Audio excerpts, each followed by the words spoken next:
So ఇంత సోబర్నెస్ ఉన్న కళ్యాణి ఇన్ని మంచి మంచి కార్యక్రమాలు చేస్తున్నారు, ఇంత మంచి ఆర్గనైజేషన్ చేస్తున్నారు, అసలు హరికథని జనాల్లోకి ప్రమోట్ చేస్తున్నారు, చారిటీస్ చేస్తూ ఉంటారు. ఇంత మంచి మనసున్న మీకు ఫస్ట్ మ్యారేజ్ ఎందుకు ఫెయిల్ అయింది? ఎందుకు డైవోర్స్ తీసుకోవాల్సి వచ్చింది? అసలు డిస్ప్యూట్స్ అనేవి ఎలా కలిగాయి? నాకు డైవోర్స్ ఎందుకు వచ్చింది అంటే, ఫస్ట్ నాకు మ్యారిటల్ లైఫ్ నాకు కలిసి రాదని చెప్పేశారు ఫస్ట్.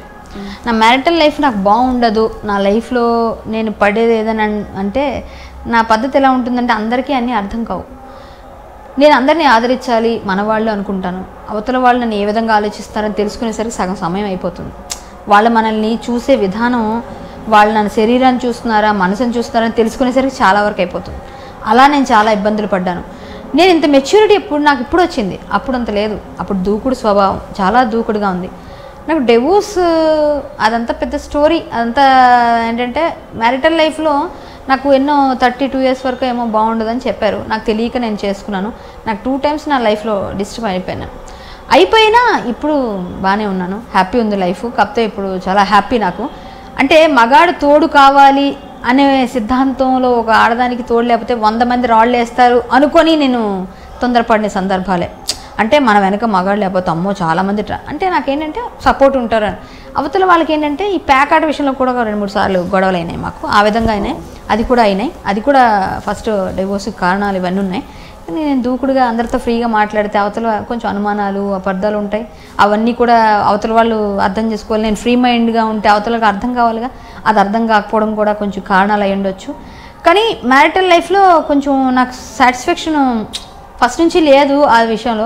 తర్వాత డివోర్స్ తీసుకున్నాను, అయిపోయింది. నాకు ఇష్టం లేకపోయినా ఇష్టమైనా పెళ్ళి అయిపోయింది, అది హ్యాపీగా ఉన్నాను. దాన్ని ఆస్వాదించి నాకు నా కొడుకు నేను బాగుండాలి, మా అమ్మ నాన్న అందరూ తమ్ముళ్ళు అందరూ హ్యాపీగా ఉన్నారు. ఇప్పుడు నా తమ్ముడు కూడా చాలా బాగున్నాడు, వాడు కూడా మంచి చిన్న తమ్ముడు ఇంకా సెటిల్ అవ్వాలి, అందరూ బాగుండాలని ఆలోచిస్తాను. కాబట్టి వాడు ఇంకా సెటిల్ అయితే నేను నా కొడుకుని కూడా సెటిల్ చేస్తే అప్పుడు నేను ఇంకా ఏంటంటే ఫుల్ ప్రెజెడ్గా హరికథల్ని అప్పుడు నేను ఫుల్గా నేను చెప్తా. ఇప్పుడు చెప్తున్నాను నేను కథలు, కానీ అప్పుడప్పుడు నా కళాపీఠంలో ఆ డబ్బులు నేను డిపాజిట్ చేయడం కోసం కథలు చెప్తా. ఎవరైనా పిలిస్తే అవునండి నేను తీసుకుంటాను, ఇది మీరు ఇస్తే వచ్చి చెప్తానని చెప్తా.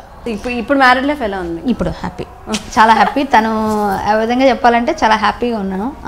తనకి చాలా ఇష్టం నేను. సో పనులు చాలా ఆయన మృదంగం వచ్చు, తనకి వచ్చు, తను బాగా ఇంట్రెస్ట్.